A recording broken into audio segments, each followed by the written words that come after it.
The hints of a dark side Legion have me deep in a Legion of Superheroes reread. Now, the first time we met the Legion in Adventure Comics 247, their hazing initiation ritual made Superboy cry. So do they make him cry in their next appearance in Adventure Comics 267? You bet they do. I'm Sasha, this is Casually Comics, and let's do something a bit off the beaten path, something a tiny bit different. Let's take a look at their second appearance. Now, some may have expected us to jump right to when they meet Supergirl and introduce all the new members, but no, let's creep along. Let's get a true sense of them. Adventure Comics 267 comes to us from 1959, and the story is Superboy, prisoner of the superheroes. You see, things are escalating. This one is written by Superman co-creator Jerry Siegel, and we have art by George Papp. Now, at the end of 247, it was meant to be that things have been left on pretty good terms. He had a medal. Hazing was seen as something more ordinary and not psychologically or physically damaging or torturous. So things were all good on that front, allegedly. Like the last story, the teaser of this one takes some time to highlight how each of the Legionnaires only has one power, but they're still so impressive, just like Superboy. So I guess what they're saying is that it's not how many powers you have, it's how you use them. This story opens with Superboy spotting an imminent plane crash, but before he can get there to stop it, Cosmic Boy swoops in. His magnetic eyes will handle it. Roughly, the Boy of Steel is shoved aside. Out of my way, Superboy, I'll handle this. It's Cosmic Boy, a member of the Legion of Superheroes from the world of the future. I met him and his fellow members in a stirring adventure over a year ago when they traveled into the past to visit me in Smallville. That really does not describe what happened in that story, where they brought him to the future and made him undergo these initiation tests, where they provide all these obstacles to make it that he would go and do them, and then they mocked him ruthlessly. A stirring adventure. Good work, Cosmic Boy. It's good to see you again.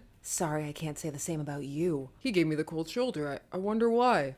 What's the matter, Superboy? Does the idea of a rival scare you? Of all the members of the Legion in that past issue, Cosmic Boy was by far the most cruel. He was the one who mocked him most viciously during the initiation. It just seems like there's some kind of personal beef that he has with Superboy. I'm inventing a headcanon for this. Gotta do it early before the Legion gets too convoluted. But Superboy isn't just gonna be insulted by Cosmic Boy. No, they all have to do it. All the known Legion members at that point. So that means we also gotta get an insult from Lightning Lad. He was going by Lightning Boy before, but they're not gonna talk about that. We're just gonna move past it. Because Lightning Lad is the superior name. That was a great piece of work, Lightning Lad. How do you like that? He's ignoring me. Personally, Lightning Lad appeals to me much more than Superboy. What's going on here? The people of Smallville seem to think less of me. They're favoring Cosmic Boy and Lightning Lad instead. Why? Because the people of Smallville are fickle, Clark, that's why. Saturn Girl is able to defuse a situation where a criminal has taken a detective's gun by making him think it's a snake. Nice going, Saturn Girl. Who asked you? Kindly keep your unwanted opinion to yourself. Amazingly, the citizens of Smallville who had formerly admired the Boy of Steel now hoot and jeer at him. Yeah, you ain't so hot. Those super kids from the future have got it all over you, Superboy. And it looks like it's not just strangers who hate him, but his own parents. Even Ma and Pa Kent are lacking in sympathy. So you're slipping, eh? It's no excuse to whine. I'm not whining. I just thought maybe I'd at least get a kind word from my own parents. Nobody likes me anymore. Superboy is getting desperate for approval of some kind, so he decides to do something big, a grand gesture for Smallville, and that's building caverns that can be used as a tourist attraction to boost the economy. However, he dug too deep into the earth and unearthed some kind of dragon, and the Legion come and chide him and also make easy work of it, which with Saturn Girl there, all she has to do is will a command at it. Saturn Girl is really scary. The Legion of Superheroes seals the cavern so the monster cannot escape again. Hooray for the Legion of Superheroes! Boo, Superboy! Nobody cares for me anymore. There we have it. The tears. The Legion's work here is done. No, there's even more. Krypto abandons him and flies straight to Saturn Girl. But of course, knowing what we know about her powers, we have to take that with a grain of salt. But that doesn't mean it doesn't still sting. Next, the mayor fires him from his voluntary superheroing in Smallville. And then his parents disown him. They say he's brought shame to the family and they wish they could send him back to the orphanage. So, rejected by all who love him and forced away from everything he cares about, he flees to space. In space, he sees crowds of people headed in one direction and so follows them like a lemming. This leads to a Superboy planet, where he gets to meet the ruling council, which is the Legion. And now, the greatest shock of all. You're the council, Cosmic Boy, Lightning Lad, and Saturn Girl? Superboy, we the council of Superboy Planet find you guilty. They're tyrants. Despots. Guilty of what? Hey! You are sentenced to life imprisonment. That cage with kryptonite-lined bars will be your temporary cell. Cosmic Boy's been waiting for this. Then they build him a kryptonite prison, a kryptonite-lined prison, so that it won't kill him, will cause him to suffer and feel pain for the duration of his sentence. They came back in time to do this. The Legion are terrifying. Before we imprison Superboy for life, shall we let him know why we are doing this? Yes, not that he deserves any consideration. Superboy, as you've observed, you are on a Superboy planet. What you do not know is that we of the Legion of Superheroes travel from the future into the past in our time bubble to build the artificial planet in your honor. With the help of superheroes from many worlds, we built the planet honoring the greatest superhero of them all. We had intended to dedicate it to you in a surprise ceremony. Bring in the future scope recorder! When I first read this, I thought we were going for another surprise, it's a prank bro kind of story, but no, it went somewhere else. We followed the routine procedure of checking your future 5 years hence on our future scope. Why is this the routine procedure? I have so many questions. The reason? Our historical records concerning your activities 5 years from now had been lost in a fire. And what they saw were a bunch of out-of-context images of him destroying things. Now, why didn't they go and maybe check 10 or 15 years into the future, assuming those records weren't destroyed by a fire as well? I think they really wanted to build this prison. You know that if Superboy went off the deep end and just started destroying all these aircraft carriers and all the other things they're seeing, there'd be records of it, not just from that year. Also, why not check this before building the shrine or enlisting other people to build the shrine? We deliberately humiliated you in Smallville so that your shame would make you want to leave Earth. Because they know how he feels about his pride, because they learned that during the initiation where instead of telling them the truth, he lied to them.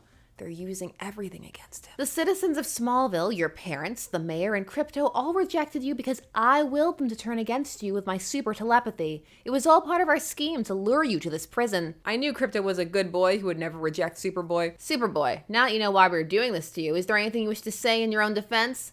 He remains silent. Into the prison with him. One of the reasons it could be assumed he's silent is that earlier in a thought balloon, it talked about how he was so weak he couldn't speak. But they're gonna add another reason to this to try and make it slightly less horrifying. They take his silence as an admission of guilt and they put him into the prison. Cosmic Boys let all that magnetism go to his head. So how does Superboy get out of this one? Pure happenstance. One of the trophies they built explodes, it cascades, and so then he's able to be free. And in the process, it somehow releases this chemical, this element into the air. Something called sigillion, and it's deadly to the Legion, just like Kryptonite is to him. It also says he's been in prison for days. They haven't firmly established things for the Legion, like where they all come from firmly and the like, so they can just do things like this. There are lots of little elements of the lore that are just going to be kind of pushed aside because they're just going to go with something else instead, which is fine, but it makes it extra fun to look back on some of these details. Superboy saves them because he's not a monster, and because of that, they decide he can't be a criminal. And then suddenly, Saturn Girl picks up a radio message saying that the President of the United States releases Superboy from his security oath. Okay,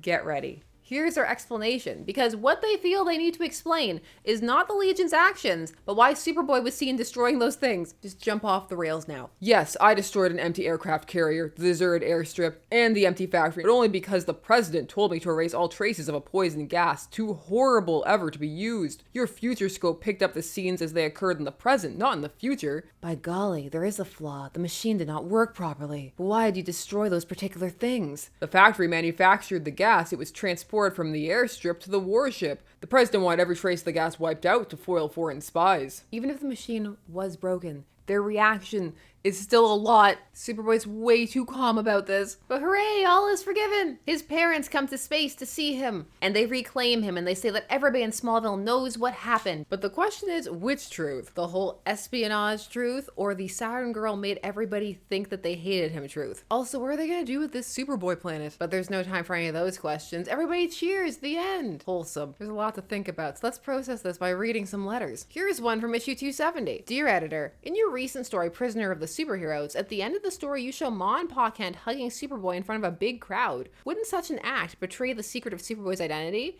I think someone goofed. Jeffrey Kaiser. We think you goofed. The crowd, in quotes, you speak of consisted of the three superheroes, Cosmic Boy, Saturn Girl, and Lightning Lad, who knew Superboy's identity. Next time, look twice before you report a boo-boo. The only thing is that Jeffrey's right. He's entirely right. There is a crowd in the back behind the Legion. They're just shadowed. But they're there, and you can also see them in the panels beforehand. They didn't just clear out. We have to question everybody in the scenario, especially after they willingly just imprisoned a child on the say-so of 3 random heroes from the future. And their apparently broken future scope that replies going so hard, and yet it's wrong. Mort Weisinger was salty that day. There's one more letter about it from that issue. Dear editor, I enjoyed Prisoner of the Superheroes very much. Will we ever see a sequel wherein Superman meets all these superheroes when they grow up? Terry Slavin. Great idea. We'll pass it on to our writers. I can't tell based on some of these replies whether that's sarcasm anymore or, yeah, great idea, and Terry just got his idea poached. As for this story, it's a lot and makes you wonder why Superboy ever does anything with the Legion. They used his weaknesses to build a special prison for him. Who needs an evil Legion when you have the regular Legion? This outing doesn't seem as remembered as his first appearance, probably because a second appearance isn't as noteworthy as a first appearance, at least on terms of collectability. But this is still a fascinating outing, and it's establishing a pattern and tone, and it's gonna stay that way for a little bit. When I did the first issue, there were a lot of people who remembered it very fondly. Is that the case for this one, for those who have read it? What do you think of this story? Your thoughts, I want to hear them. Come talk about the Legion with me. And while you're down there, please do all the YouTube things, like, share, comment, subscribe, hit the bell notification so that you never miss a vid. Thanks so much for taking some time to spend discussing comics with me. I always appreciate it, and I'll see you again soon. We have different lighting now because I had to come back and film the rest of this at night. See y'all in the next video. Bye.